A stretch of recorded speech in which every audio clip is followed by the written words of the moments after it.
frequencies open. I remember it this time. Welcome back to Trek Retrek here on Geek the F Out. I am Captain Johnny. I'm Ensign Kayla.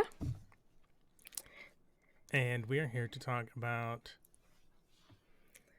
The Apple, Season 2, Episode 5. Oh, you did it my way this time. Yeah, I've been doing the... Yeah. Did you do it last time and I just didn't notice? Yes, I did. Okay. Whoops. Sorry. It's episode 34 or something. Because yeah, it's just like -1. Yeah, the Trek Retreks. This is like Trek Retrek 34 for season 2, episode 5. Mm-hmm. That's my... Your headcanon? Compromise. Yeah, no. I hate that word. I hate that phrase.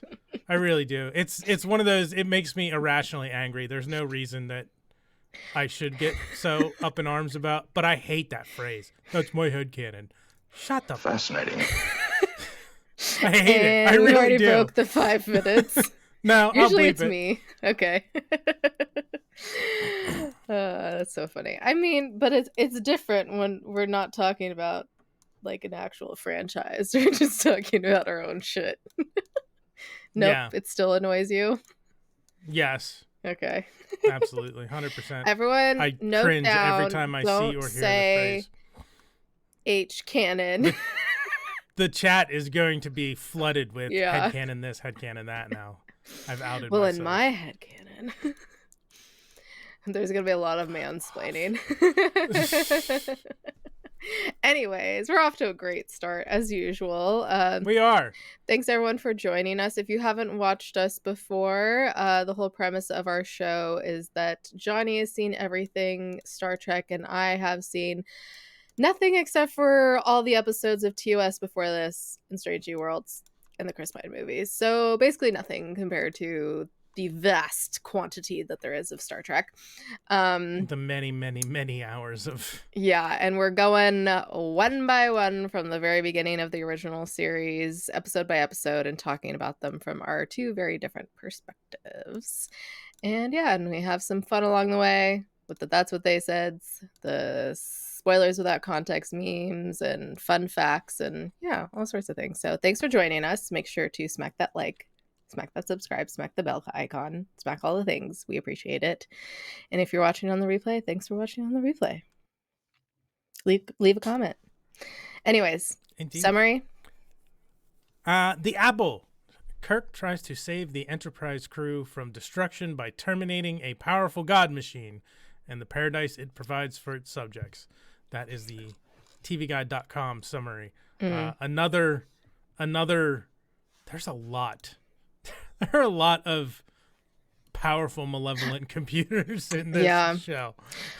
Which, I mean, has always been a concern from the beginning of computers. But I feel like it's especially prevalent today with AI and like how much people just seem to love AI. And it's terrifying. It's one of those things like it was a different, there were different concerns at the time. Like where they're coming from is a different like aspect of computers and computerization.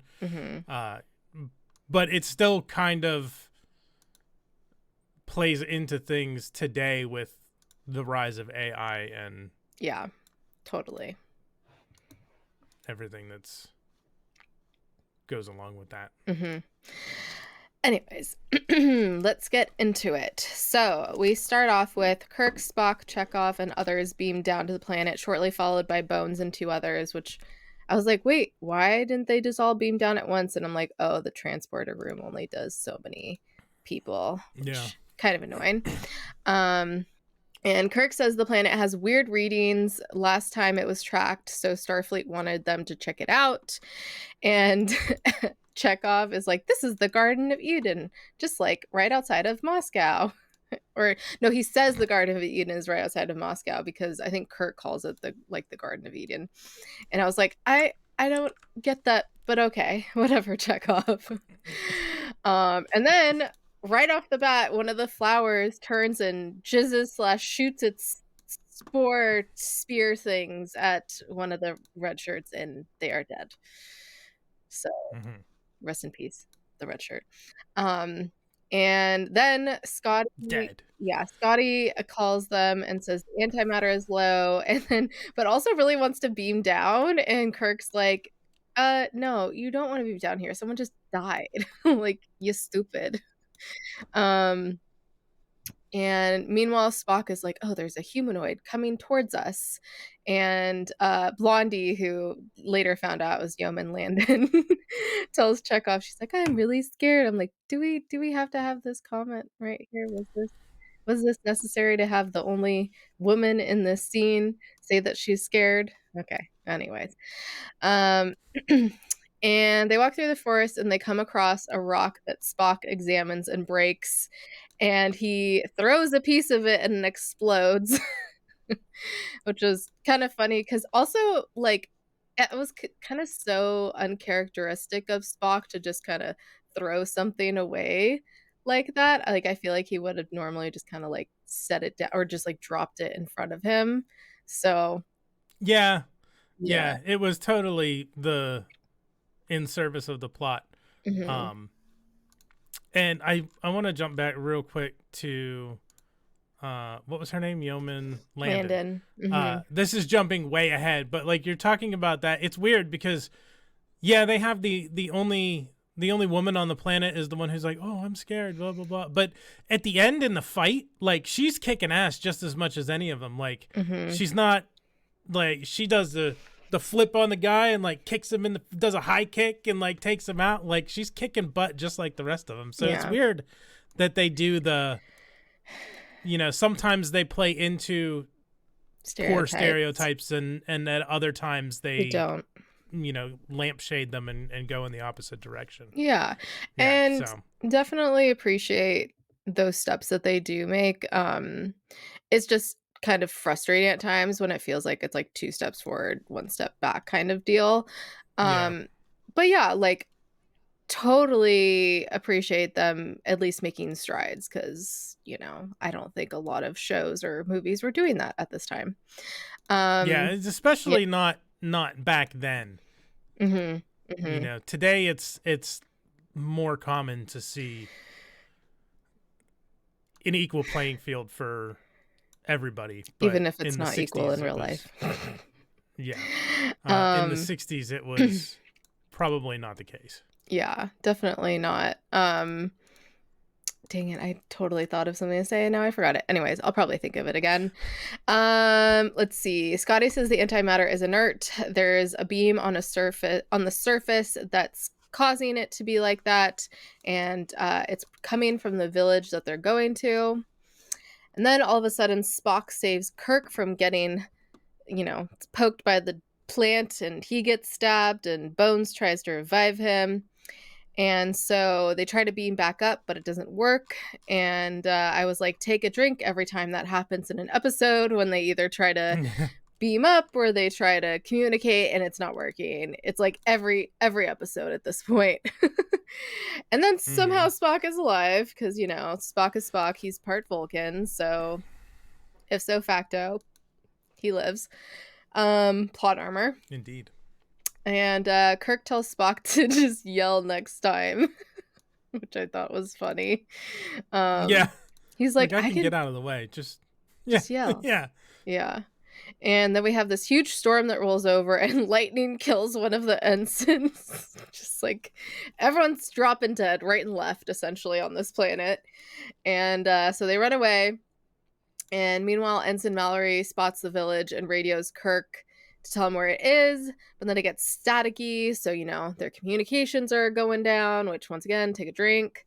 And then Mallory is running and steps on a rock and explodes and he dies. So someone else I dies. knew someone was gonna fucking as soon Yeah. as Spock threw that rock and it exploded, I knew someone was gonna trip one And like, by just stepping on it. even if it's like a teeny tiny rock, like, would it still explode? And like, how much, like, is it like proportionate damage? I'm very curious how exactly that works.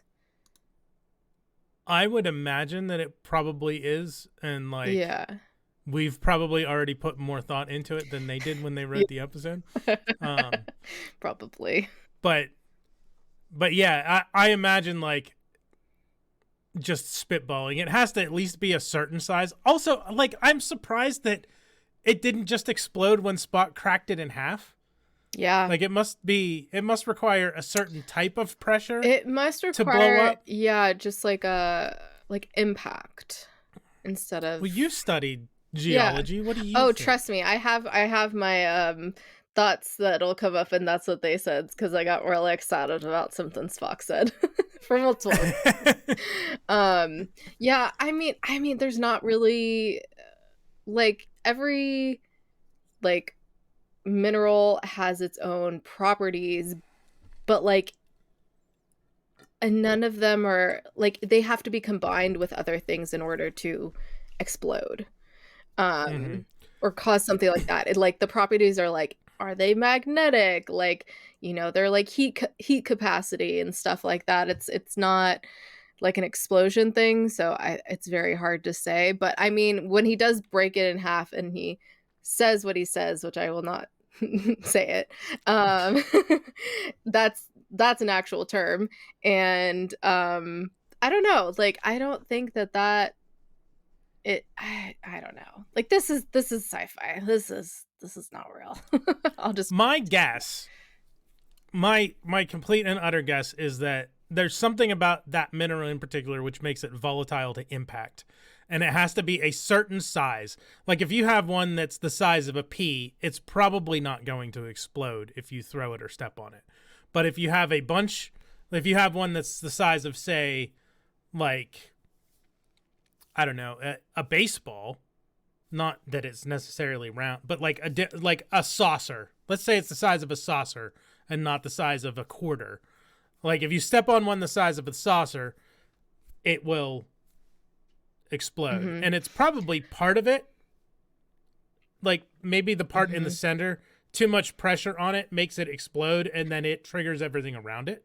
And it looked like it was a couple of things mixed together. It looked like there was some layers to it. So it could be like in an interaction by like compressing those two together. So impact in a sense. Yeah, I mean, yeah. Like I said, sci-fi. So Yeah, but I and mean again, there we is something probably to like different sizes, because when like minerals grow, like they're gonna look different when they're smaller than when they're bigger, and then also like whatever environment they may be in, that obviously impacts that as well. Anyways, tangent time. yeah, like I said, we probably talked and thought about this way more than the writers actually did when they Oh did yeah. this episode. So. I definitely did. Clearly. So yeah, RIP all the red shirts that are just dying left and right. And Yep. but Spock tries to tell Kirk that it's not his fault, because Kirk is like, oh, I did this, and he's getting down on himself. But of course, Yeah. Kirk isn't listening. Of Kirk. What is this? The Handmaid's Tale of Kirk. Nope, you haven't watched it? Okay. No, I haven't. Spock's, I had to read that freshman year of high school. Anyways, at a Catholic high school too. Interesting. Yeah, I know. Spock senses someone and they create a diversion to capture him, and Kirk finds them and punches him, and he starts crying, which is very sad. Yeah. And so he finally reveals himself, and his name is Akuta, and he's the eyes of Val, and he has like bright white hair, bright eyebrows, like white eye makeup, white little like designs on his cheek, and he has Frankenstein like antenna coming out of his side, which now I should have used Frankenstein as one of my spoilers without context. Dang it. And he's the leader of the Feeders of Val, apparently. And Scotty says some tractor beam from surface is now pulling the Enterprise towards it, and that the Enterprise is only going to last 16 hours, which I'm like, that's a long time to last. Anyways, Kirk asks about Val. That's what they said. Yes, exactly. Kirk asks about Val and asks Okuda to take him to see him. And they go, and it's this like lizard / snake head on the side of the mountain. And I was like, oh my God, Snake Mountain. Spoiler alert for my spoilers without context. it couldn't help but be reminded of that. And Spock gets knocked over by the force field around it, which was funny because he was like just about to say that there was a force field, and then he gets knocked out by it. Which I don't know if we've seen that concept yet outside of it kind of being a plot implied that it's around ships and stuff, but I don't think we've seen that like on a planet around something, right? I don't recall. This is the first one I can remember. Mm-hmm. I can't think of anything else obvious where there was. So yeah, a force field, yeah. So that's cool. And Okuda says Val will come out soon when it's hungry, and takes them to the village where there's no children. He's like, like the little ones. Where are the little ones? And he's like, oh no, we don't have those. There's no holding or touching. Which I'll just say this line now, but Bones goes, well, there goes paradise. yeah. Fucking Bones. Yep. Every time. So good. But yeah, so we see all of them kind of look the same with the bright white hair, and they're wearing essentially kind of like cut up towels of sorts. And all the white. And they have these really bad, really dark spray tans that, they're very orange, I will say, but it's just not good. It's like, it's no bueno. Like, let's not do that. I like that definitely could not happen today in a show. There's been a lot of people that have been called out for wearing too dark of spray tans and blackfishing. So yeah, so that wasn't the best, but it is a little bit more orangey, but still it's like not. Yeah, I saw it as like real like pumpkin orange to me. Yeah, and maybe it depends on what you're. Because, like, would it be different if it was, like, blue or green, like the Orions? Like, I understand trying to stay away from, like, what's the word I want to use? From cultural appropriation. Whatever, making people think or see of it as if it was, like, blackface or redface or whatever. Mm-hmm.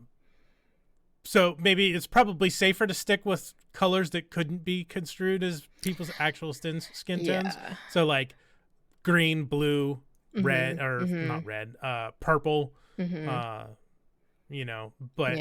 yeah, I saw it as very, very like Halloween pumpkin orange. Yeah. So I didn't really think much of it myself. It's definitely pumpkin orange, but it's definitely like a fake tan, or just, I don't, because like it looked like fake tanner more than it looked like body paint. Yeah, okay. So it's just like a very tricky line with that, because there's people that will get fake tan to the point, like there's been accounts that I followed that like will zoom in on someone's skin and be like, is this a person of color or is this a girl with a really dark tan? There's a lot of white girls with very dark tans that shouldn't be doing that. So that's it. Anyways, moving on. And then they laugh at Spock's name, which is kind of random. Like, I don't know. Like, how? Yeah. Why? Like, that was kind of pointless. Yeah, because like their names, like I think the only one we get a name for is Akuta, but like that's not the girl's any better name. Or worse than Spock. Yeah, exactly. So I don't know why they laughed at it. Very interesting. Sayana. We get. Yeah. I knew it was something like that. The one not Sienna. woman is named Sayana. I almost said Sienna. I'm like, that's not it. Maybe, I don't know. It's Sayana. I don't remember hearing it. I'm just looking at it. She introduces herself to Spock, and then it was right after that when Kirk is like,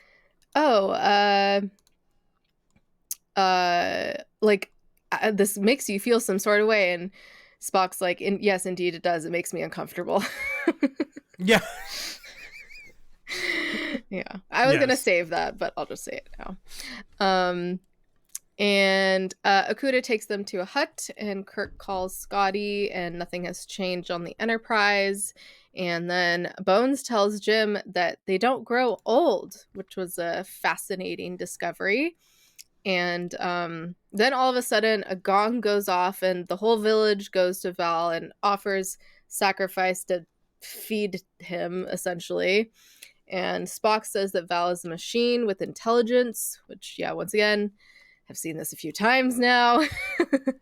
Yep. Bones comes up to Spock and Kirk and says how the society needs to grow and change and not be like, essentially like a slave to Val.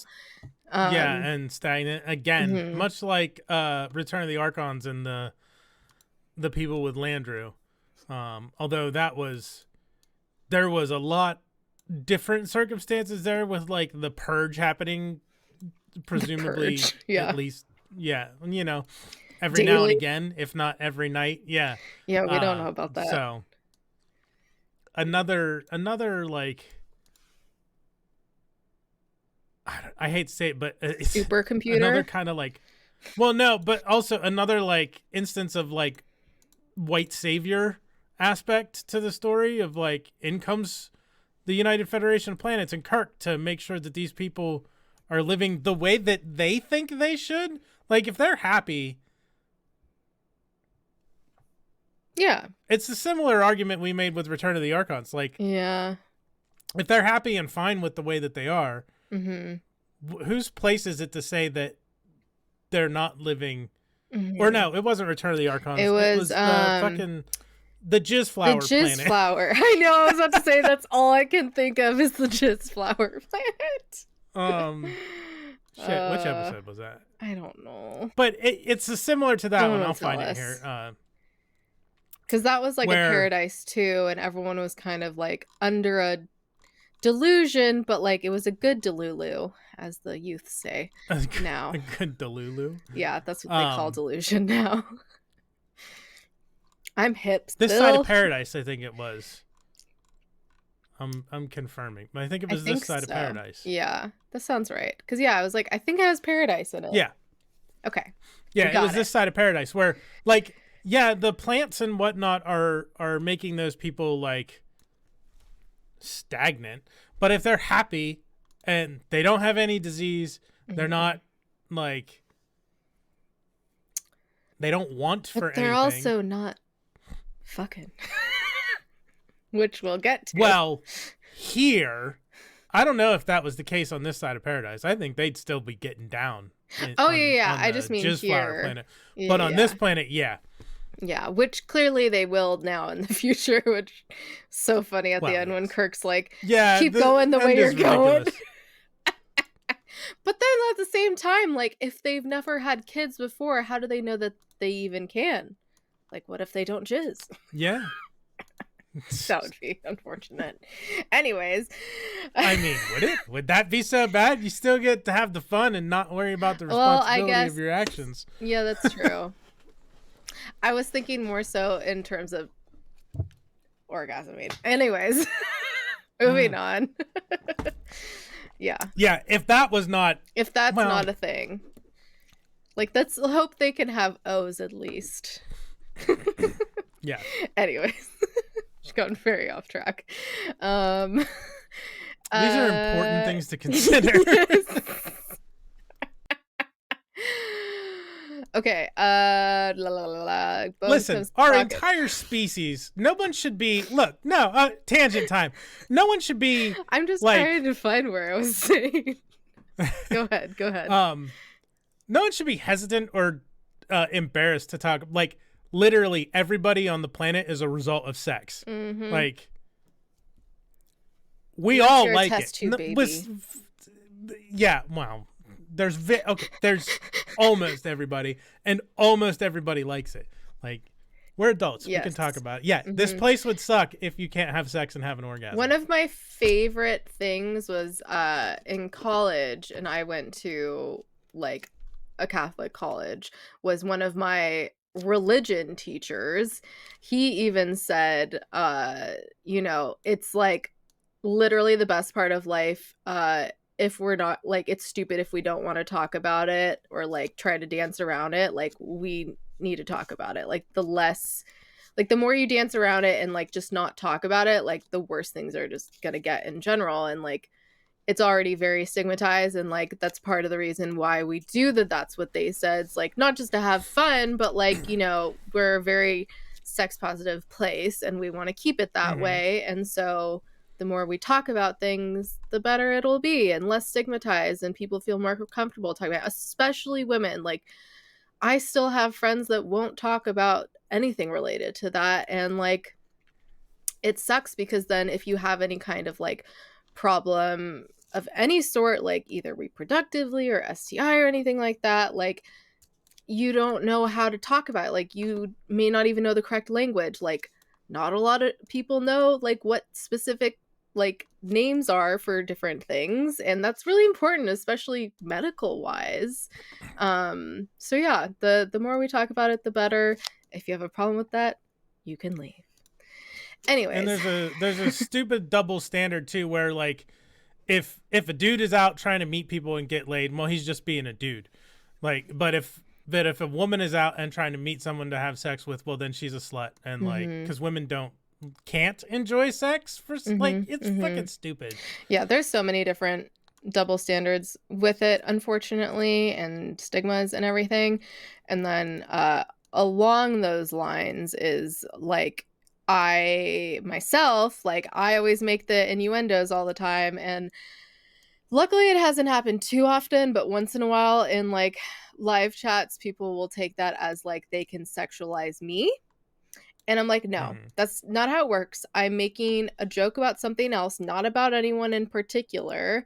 Um, like, I definitely try not to do that at all. Like, it's either about like a toy that's being talked about or something else completely. Like, I'll make a joke about that, like, not about anyone specifically, and that people, aka men, will take that as an invitation to sexualize me. But if a dude made Mm-hmm. a sexual joke, no one's gonna do that to him. That's just how it is. Men and women aren't equal. I'm gonna say that again and again because some people still don't think that. I am Yeah. I am in no place to argue with you because I'm not a woman, so I Wow, don't what a have that perspective. concept. Love you, Johnny. Johnny is Thanks. one of the good ones, as I like to say. As my mom likes to say too about my dad. When I start to talk about men, she's like, "Well, Dad's one of the good ones." I'm like, "That's great, but like, there's a lot of bad ones." We're not talking about him. Um, Mm-hmm. but yeah, no, Johnny is a great ally for sure. So love that. Would not be doing this with you if you weren't. I would just be like, no, thank you. Anyways, Yeah. thank you everyone for coming to our sex ed TED Talk. Yes. Okay. Anyways, back to Star Trek. Yeah. Let's see. Oh, they talk about how society needs to grow.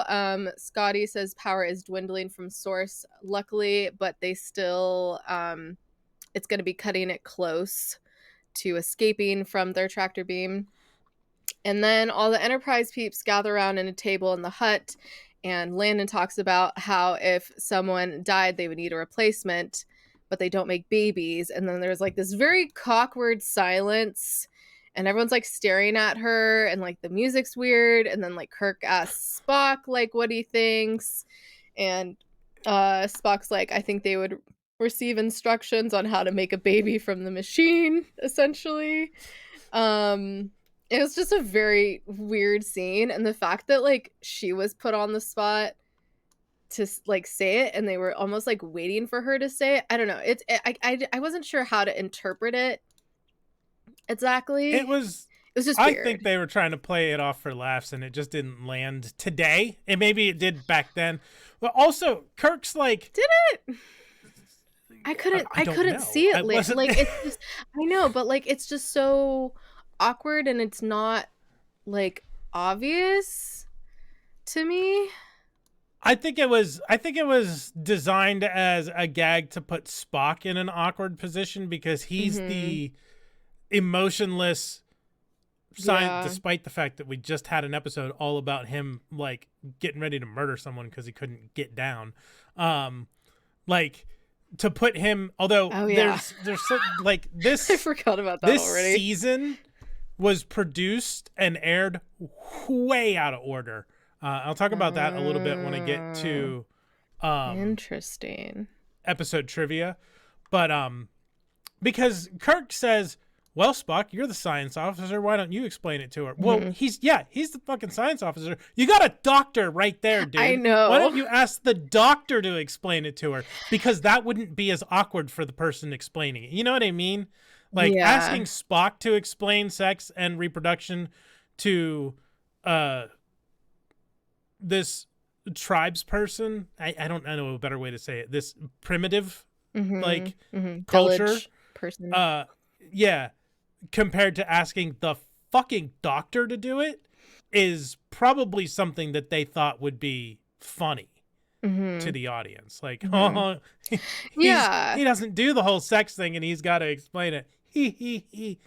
I just don't think it landed the way that they wanted it to. Yeah. I don't know. It's very interesting. And especially because, like, he's science and obviously medicine is science. So, I don't know. Anyways, yeah, Spock is definitely the nebula, comets, gases, like that kind of science officer. Yeah, not biology, which is what your fucking doctor is. So ask your doctor to explain reproduction to the... Talk to your doctor. To the... About how sex works. Honestly, but yeah, like if you don't know, go to an expert. Anyways, speaking of making babies, Landon and Chekhov go into the forest and make out while some village people watch, and they discuss why they're kissing or they're touching and kissing each other.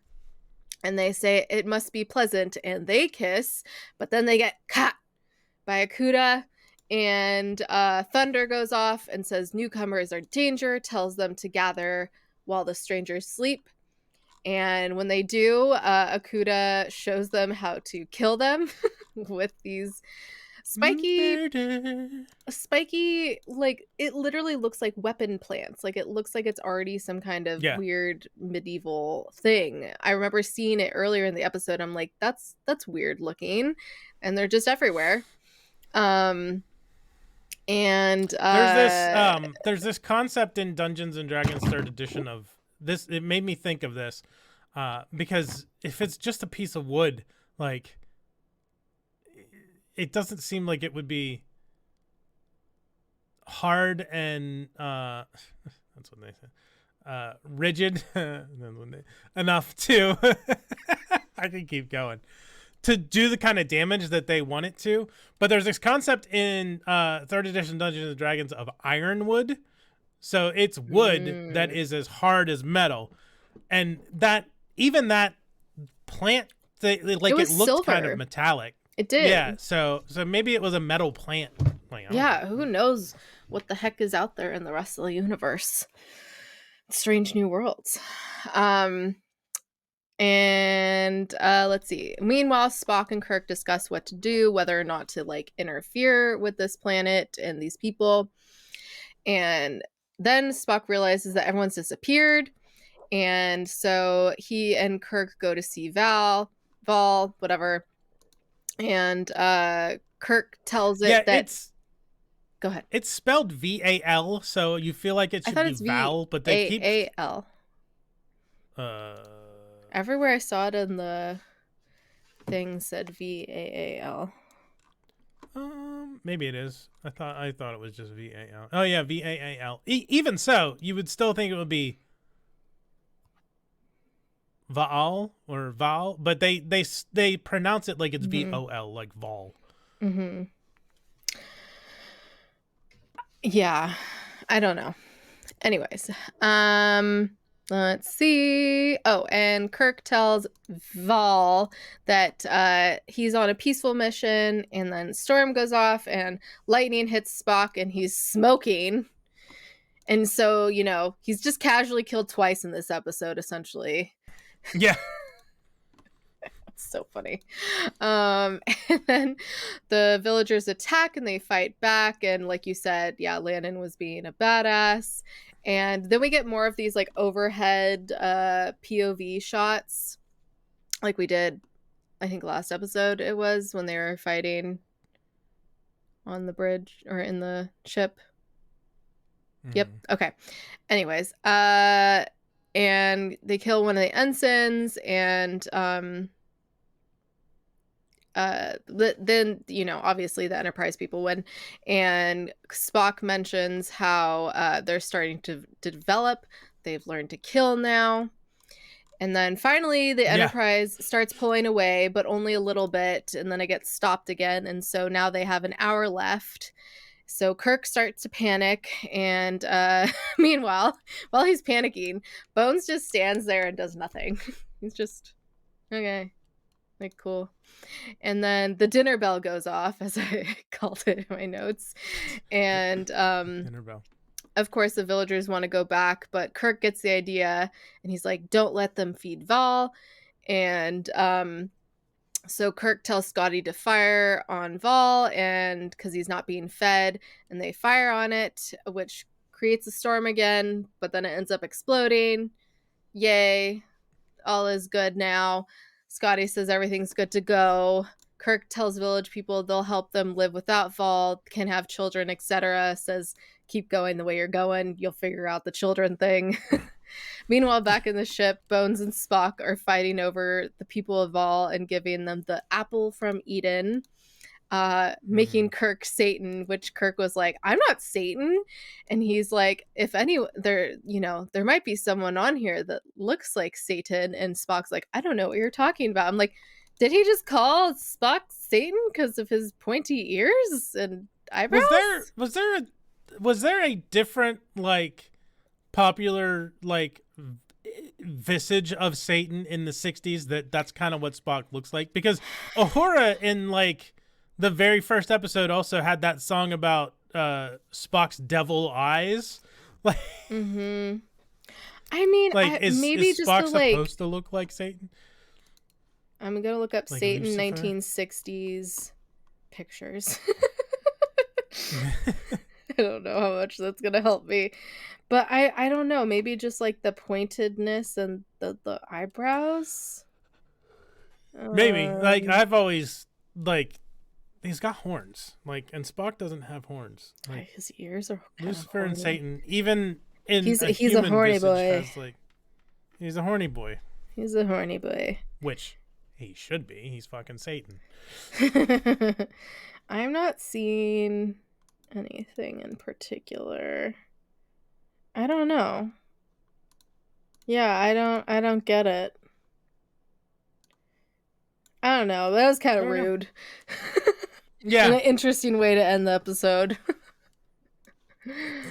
I think they did also, like, allude to the fact that there were gonna be, like, it was, maybe we'll talk about that favorite lines and moments. But they did seem to allude to the fact that there was essentially, like, a team of people that were gonna come and, like, help them adjust to not being vassals to I keep wanting to call him fucking Landru, to Val. Landru. So, yeah. Anyway, yeah, it's interesting. I wonder if that actually happened or not, and then I don't know how that worked out in the end. But also, there's no Uhura or Sulu in this episode, which is kind of sad. Yeah. And it was at this point that I realized, is Yeoman Rand not in season 2? No, she's gone. Okay. That was the whole... That's what I thought. Yeah, actually, I know we kind of talked about it, but... Yeah, I didn't put this in the episode trivia, but I will talk about it when we get there. I'll add it. Well, let's just talk about it now. Celeste Yarnell wore Grace Lee Whitney's costume left over from season 1. It was recut and fitted to suit her. Worrying if Whitney might return and need the costume, Bill Theiss assured Celeste that Whitney will never return. That's from These Are the Voyages, TOS season 2, page 209 to 210.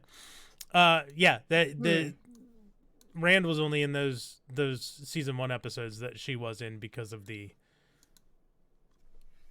I don't know if there's the allegations are that someone backstage was like harassing her to the point that she had to leave the show. Yeah. Like, because she couldn't take it anymore, which I don't blame her at all. Blame everybody behind the scenes for not speaking up or listening to her. Hashtag putting a stop to that kind of thing. believe Yeah. women. Yeah. That was very unfortunate. I remember talking about that. Yeah. We won't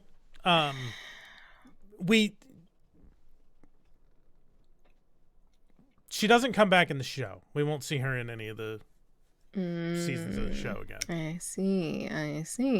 Okay. Interesting choice of words.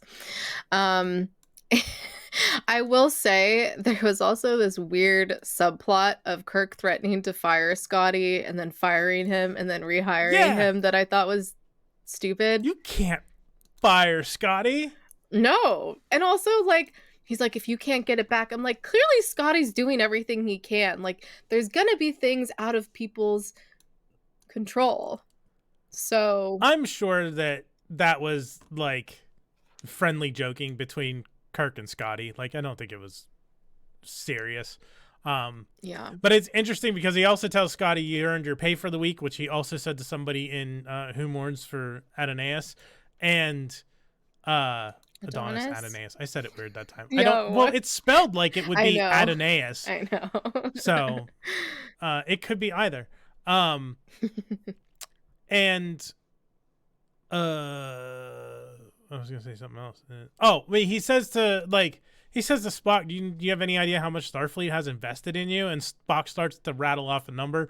Like, I'm guessing this is before Gene Roddenberry refined his vision of this future being a post-scarcity, post-capitalism thing, because they talk an awful lot about someone getting paid and how much money is invested in certain things. So yeah, I was wondering about that. I was like, oh wait, they get paid? Question mark? It might also just be like maybe they don't get paid. Like, there's no pay. Like, it's one of those things like we still use the floppy disk icon for the save icon, even though almost nobody uses floppy disks for anything anymore. Floppy disk. It's an anachronism that just sticks around. Yeah. I'm trying to think of a phrase that we use that is not relevant. Hanging up the phone. I'm gonna hang up on you. You don't actually hang the phone up anymore. Like, you just hit the no. Even cordless phones, like, to hang up the phone, you would need an actual, like, corded wall phone that you need to put on the, or a desk phone that you put it down. Even cordless phones, you just press the button. Like, you don't ever actually hang up a phone anymore. I mean, kind of like that. You've earned your pay for the week. Those phones, though, you could hang up on the phone, or you could literally hang it up and it would hang up. Yeah, they usually had the button. Yeah, they had the button, but you could also just hang it up and it would end the call because it would hit the switch. Yeah. But for the most part, these days, now, nobody actually hangs up. Like, yeah. Good thinking. That's hanging up the phone from, like, rotary phones and phones where you're like, hello, computer. Like, my parents had one of those. Yeah, my it was fun to play with. Had one of those. Well, your grandma's probably similar age to my dad. No, and I don't parents, think so. Well, I know there's not. My grandmother died in 1993 at the age of 91. Damn. So she was born in 1902. Wow. So yeah, she died a long time ago, and she'd be 1911. The oldest one. My grandfather, who died before I was born in 1900. Wow. Crazy tits. Anyways, moving on. Yeah, that's pretty much it for general thoughts. It was an interesting concept, like, obviously similar to things we've seen before with Landru and other godlike machines controlling people. But it's interesting that we didn't get more from Fall. I was kind of hoping to, but like we really didn't get much. Yeah. So Mm-mm. it was No like real explanation of what exactly it was, how it got there, like yeah. And I don't know, just like I guess, you know, it only communicates through Akuda. yeah. But I don't know. I would have liked to have gotten a little bit more about it. That's about it. Any other general thoughts? No. So that will bring us to favorite lines and moments. We talked about a couple of them already. We had the Yes. touching. Vol has forbidden this. Well, there goes paradise. So good. I And will then Spock's, say, yes, it makes me uncomfortable. yeah, I will say, Chekhov to Landon in the beginning when he's like, I've been wanting to get you in a place like this for a long time. And this was before I realized like they were a couple. I'm like, all right, Chekhov, you creep.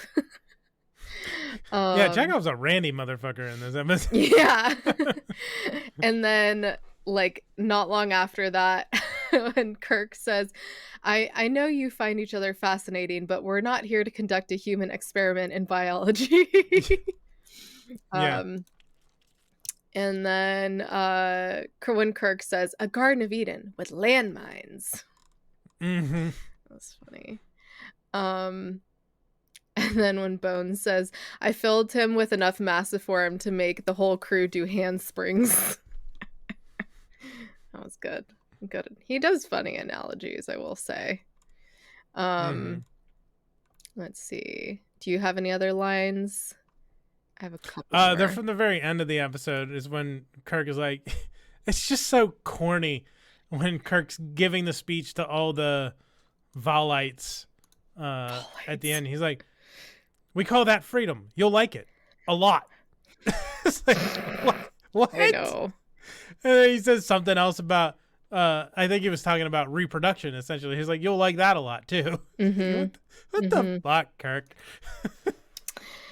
Yeah, he doesn't give a fuck, essentially. Yeah, that's all I have. And then his, like, little ones, they look just like you. Just go on the way you're going. You'll Yes. find out. So good. So good. So funny. Yeah. So that will bring us to That's What They Said. I think you went first last time, so I'll go first. Right? I don't remember. If you want the specific line, if you want the specific line that Spock says about the rock, then I have to go first. Yeah, you go first then. Okay. So this is your That's What They Said for the apple. It's spectacular, isn't it? It just makes me think of, yes, they're real and they're spectacular. Yes. Seinfeld. If you know, you know. Yeah. Stay on top of it. I hear it's nice down there. Good cleavage. Which, like I said before, that is an actual geological term for how exactly a rock or mineral, I forget the exact one, breaks apart. I think mineral. Yeah, so like, because everything breaks differently. There's some that are like round and they break that way, some that are more fractured, some that have an even cut, some just kind of crumble apart. So that's an actual term. So I was so excited because yeah, I was a geology major and there's a lot of sexual language in there. Like there's it's not the erogenous zone, but it sounds like the erogenous zone. There's cleavage. There's there's a lot of stuff in there. Anyways, continue. If you'll permit me, sir. We might be able to pull out. Let's see how long he can do it. Yay! Short and sweet. To the point. Yeah. So that will bring us to episode trivia from Memory Alpha. This episode is one in which the red shirt phenomenon really comes to the fore, which I had to wear my red shirt for props to the red shirts. R.I.P. red shirts. Every red-shirted male in the landing party dies horribly. Hendroff is killed by the plant's poisoned darts, Kaplan by the lightning, Mallory is blown up by an exploding rock, and Marple is killed by a blow to the head. You gonna die today. is in... Yeah. Landon is in a red uniform, but she does not die. Thank God. Yeah. In a special feature on the Star Trek 2009 movie DVD, Anton Yelchin, who plays Chekhov in the film, specifically mentions Chekhov's behavior in this episode, seemingly more concerned with macking on Landon than completing the mission at hand. Yep. As a prime example of the eccentricities which, in Yelchin's opinion, were the best thing about the character of Chekhov. Yeah, he's an interesting one. Yeah. To say the least. Chekhov strikes me as being like I don't know if they mention his rank, but he's an ensign. He's very young. I think he's fresh out of like Starfleet Academy. Yeah. So straight out of I think it's Starfleet. Yeah. It's established in this episode that the warp nacelles can be discarded from the ship and that it is a dangerous process. It's also the original script called for emergency saucer separation. However, due to budgeting, the effect was only mentioned but not seen. I didn't even hear them mention it. I'm guessing it was during the sequence when they're talking about how to try to escape the tractor beam. Mm-hmm. But saucer separation is something that eventually gets established and seen in Star Trek The Next Generation. Saucer separation. Yeah. In emergency situations, because the saucer section of the ship can detach, and because the impulse engines are on the back of the saucer. So it can continue to go at impulse speed. If there's a problem with the warp engines and they can't eject the warp core, they can separate the saucer and get the saucer section away from it before the star drive section explodes, essentially. Interesting. Nerd. Yeah, absolutely. I mean, it's geek the fuck out. That's it's literally the name of fascinating. our channel. That truly is very interesting. I would have no idea if you hadn't told me. Is that something you've learned from the manual or just from like watching over time? The saucer separation? Both. It would have been from like the knowing that they can do it is from the show, because I don't think they go into the hows and whys of why there's saucer separation, aside from one reason is to get the saucer away from more dangerous situations. If there's a lot of like in Next Generation, at least, there's more families and civilians on the ship than there are in TOS. Like it's totally military in this show. Yeah. But it can get the saucer away from the star drive if it's a dangerous situation. In general, that's it. If there's something that, like, if the star drive section is going to blow up, or engineering section, the part that has the nacelles on it is where the warp core is. So you can move non-essential personnel to the saucer, separate it, and have them GTFO, and the star drive section can continue on or explode or what have you. Got it. That's cool. Fascinating. So yeah. So that will bring us to spoilers without... Yeah, there was not a lot for this episode. Like... Yeah. So that'll bring us to spoilers without context. And since I went first with the... That's what they said, we will bring Ensign Kayla's spoilers up on the screen. Yeah, so I had to do, as soon as I saw the flower, even before it shot its sporges things, I was like, oh my god, it's the flower in fucking Jumanji. And yeah, it literally did that. So I used both when she got hit with the, I don't even know what to call them, like rods? I would say spoilers for my spoilers without context. Quills? I guess Quills? it'd just Yeah. be quills. And then the flower itself. I had another one that just said was children with like a cross through it to say no children, but I was like, this is more interesting than that. And that was mostly for you anyways. And then Oh, thanks.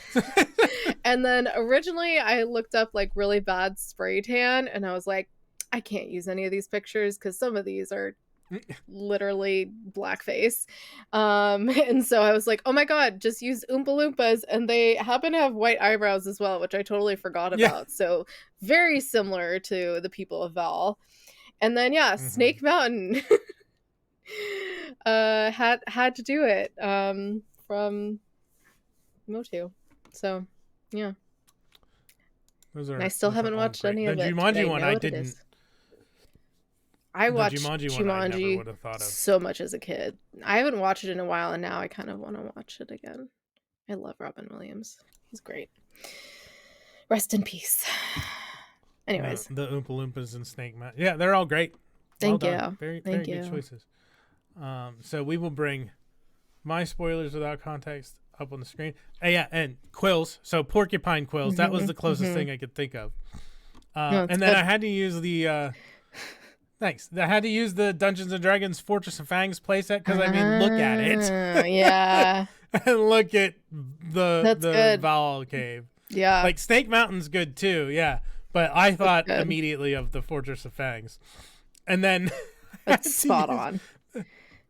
I had to use. There's one point where one of the Valites says, "What is love?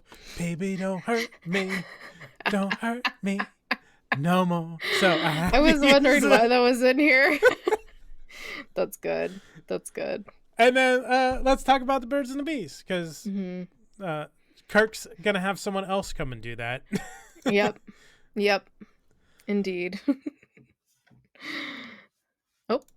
Oh, click the wrong button. And he tried to have Spock do it, but it didn't turn out so well. So no, it did not. Those are good. Yeah. So that's that. That will bring us to. I wanted there were so many pictures. I almost used it if you don't search porcupine quill in Google Images, because the vast majority of what you're going to see are dogs in very unfortunate situations. Oh no! So I didn't use any of those. I had to Thank search you for for not doing those. I cannot traumatize Kayla. Especially because that happens in Homeward Bound, and I will never recover from that. Yeah.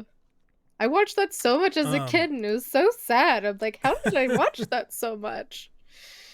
So sad. So good, but so sad. So yeah, I had to find one that was not a dog with a million porcupine quills sticking out of its face. Appreciate that on behalf of me and everyone else that loves dogs. So that will bring us to ranking the episode. Ensign Kayla, how do you rank the apple? I'm gonna give it a commander,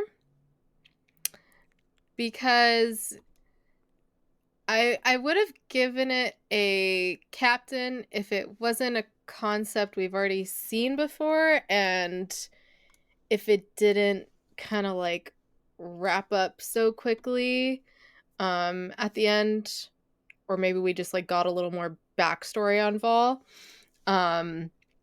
But other than that, it was a very exciting episode. People were dying right and left. No one knew what was going on.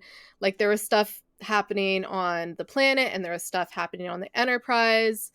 There was some weird and awkward moments, but that's pretty much every episode now at this point. And